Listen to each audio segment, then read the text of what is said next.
नमस्कार, बिहार मिथिला न्यूज़ में आपका स्वागत है। मैं हूं मनोज और हम लगातार दिखा रहे हैं बजट सत्र पर लगातार बहस जारी है, लेकिन एक चार्टर्ड अकाउंटेंट ही बता सकता है कि आखिर इस बजट से क्या फ़ायदा है और क्या नुकसान है।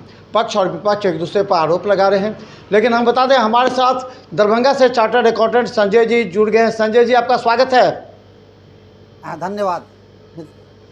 संजय जी, आपका स्वागत है। न्यूज़ को मेरी तरफ से बहुत बहुत धन्यवाद।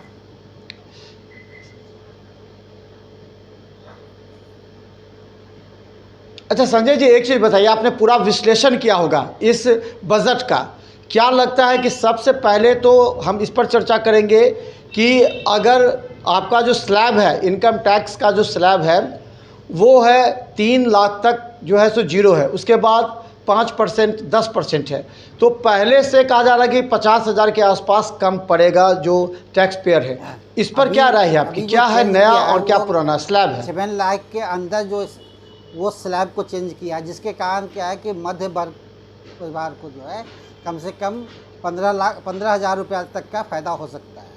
दूसरा, सैलरी क्लास पीपुल जो है, जिनको स्टैंडर्ड डिडक्शन 50,000 रुपया मिलता था, अब उनको स्टैंडर्ड डिडक्शन के तहत 75,000 रुपया का डिडक्शन मिलेगा, जिससे क्या कि इनको मोटामोटी 17,000 रुपये का फ़ायदा महसूस होगा।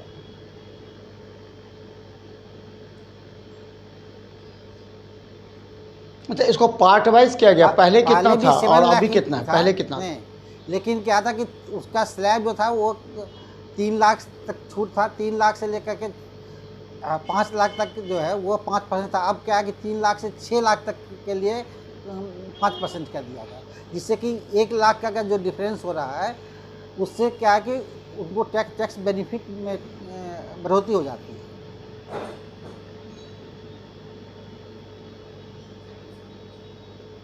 अच्छा संजय जी, एक चीज़ और बात है कि क्या लोगों में ये चर्चा है, बहुत से लोग इनकम टैक्स इसलिए नहीं पे करते कि 3 लाख से उनका कम है, तो अगर जिनका 3 लाख से कम है क्या उनको इनकम टैक्स रिटर्न भरना आवश्यक है? कंपलसरी नहीं है। अगर वो 3 लाख से नीचे है तो कोई कंपलसरी नहीं है, लेकिन अगर 3 लाख से ऊपर है, जब तक 7 लाख तक मान लीजिए कि अगर टैक्स नहीं देना है, लेकिन वैसे आदमी को टैक्स भरना चाहिए, क्योंकि वो छूट दिया हुआ है कि आपको 7 लाख तक अगर इनकम होता है तो आपको टैक्स नहीं देना पड़ेगा। लेकिन जैसे ही 7 लाख से ऊपर जाता है तो इनकम टैक्स 3 लाख से ही कैलकुलेशन शुरू कर दिया जाता है।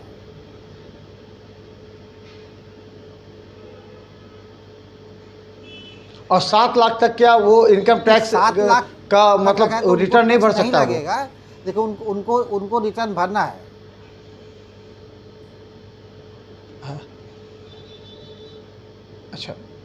अच्छा, ये एक और भी लोगों की है कि अगर इनकम टैक्स रिटर्न नहीं भरते हैं तो उनको कई सुविधा हैं जिससे वंचित रहना पड़ सकता है, जैसे बैंक लोन हो, अलग अलग तरह का स्कीम्स से। तो क्या ये सही है? क्या ये नहीं बनते हैं जो इनकम टैक्स रिटर्न नहीं भरते उनका सुविधा से वंचित रहना पड़ता है, क्योंकि वो जब बैंक में लोन लेने जाएंगे तो उनको लोन लेने में कठिनाई होती है, क्योंकि उनका इनकम एसेस नहीं कर पाते हैं। बैंक को लगातार पीछे 3 साल का रिटर्न की ज़रूरत पड़ती है, उस समय वो दे नहीं पाते हैं, और उनका डेवलपमेंट के लिए जो लोन चाहिए वो लोन नहीं मिल पाता है।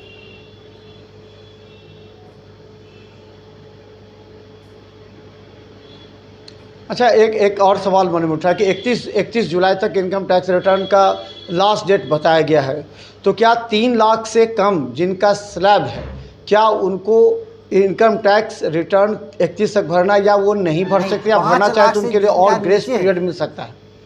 उनको 1,000 रुपया फाइन लगेगा, लेकिन 3 लाख से जिसका नीचे है उनको फाइन नहीं लगेगा, वो अगले मार्च तक भर सकते हैं।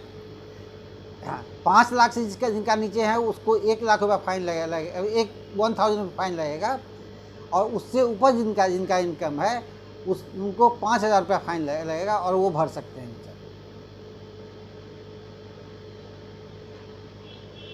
चलिए हम एक बार दर्शकों को पूरी तरह बता दें जो संजय जी बता रहे हैं। 3 लाख से नीचे जिनका है उनका इनकम टैक्स रिटर्न अगर 31 जुलाई तक नहीं भरते हैं, मार्च तक भरते हैं, तो उनको कोई फाइन नहीं लगेगा।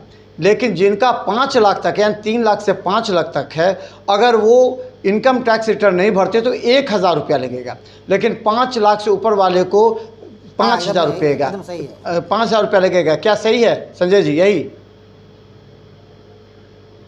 अच्छा संजय जी, अब दूसरे पर बढ़ने जाएंगे।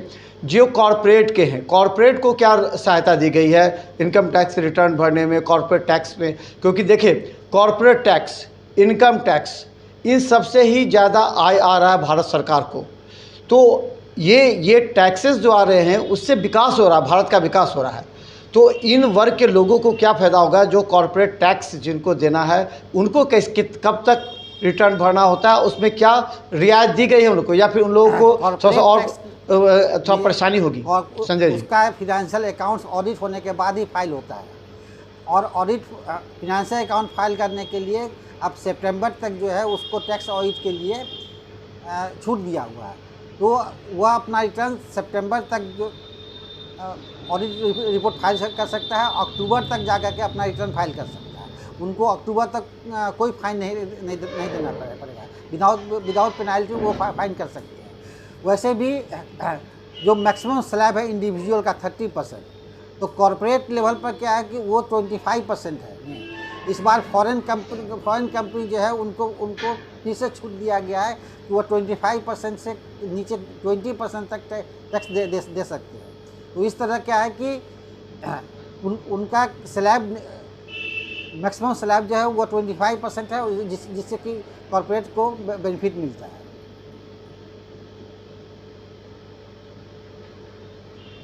अच्छा, इसको एक थोड़ा सा और क्लियर कर दीजिए।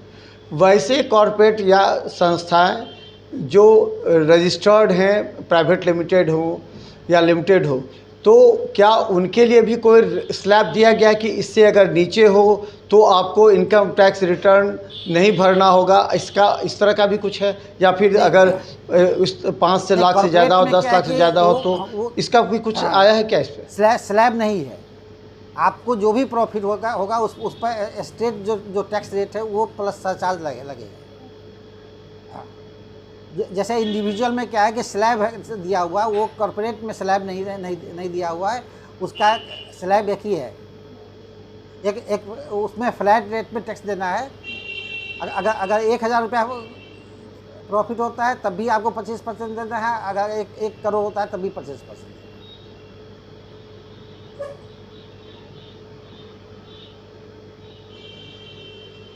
अच्छा, तो ये रहा। देखिए संजय जी से इसलिए हम बात की कि बहुत से ऐसी संस्थाएं हैं, कॉमर्शियल संस्थाएं हैं जिनको इनकम टैक्स रिटर्न, अच्छा जिनका रजिस्टर्ड नहीं है, प्राइवेट लिमिटेड में जो दुकान चलाते हैं, जो शॉप चलाते हैं, जो मॉल है या फिर अगर अलग अलग शोरूम है, वो लोग कैसे इनकम टैक्स के जो स्लैब वो किस पे, इंडिविजुअल में आएंगे या फिर वो कॉर्पोरेट में आएंगे?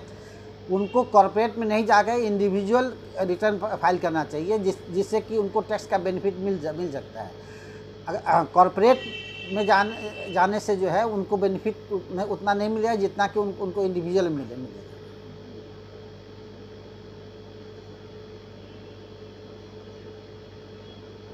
चलिए, हमारे साथ संजय जी हैं और लगातार हम आम लोगों की जानकारी के लिए कई सवाल हमारे पास हैं जो जनता के सवाल हैं। अच्छा, एक सवाल अब उठ रहा है कि मोदी सरकार का तीसरा यह बजट है, तो क्या लगता है कि इसमें महिलाओं को, घरेलू महिलाओं को कितना राहत मिला? महिलाओं को चूँकि आपने सर्वे किया होगा संजय जी, उसके एम्प्लॉयमेंट जनरेशन के लिए गवर्नमेंट ने बहुत से फंड एलोकेट किया है ने, प्लस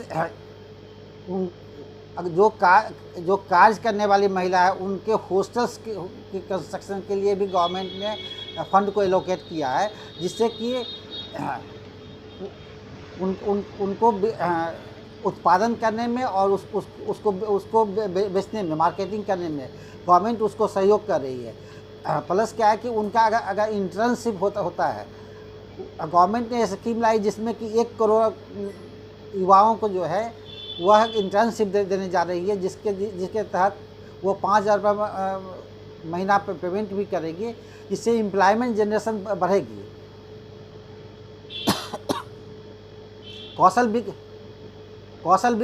कौशल विकास कौशल तो चलिए विकास बहुत बहुत योजना धन्यवाद। के तहत हाँ हाँ, कौशल विकास। लोगों को जो ट्रेंड किया जा रहा है, जो कि डिफरेंट फील्ड में अपना अपना काज कर सके हैं, और काज करके एम्प्लॉयमेंट जनरेशन कर सके, छोटे छोटे उत्पादन भी कर सकें, और उत्पादन करके जो है वह मोदी जी का जो है कि लोकल को जोर देना चाहिए, लोकल फॉर वोकल जो है उस पर काम लोकल फॉर वोकल, वहाँ के उत्पादन को बढ़ाया जाए, जिससे कि एम्प्लॉयमेंट जनरेशन होगा।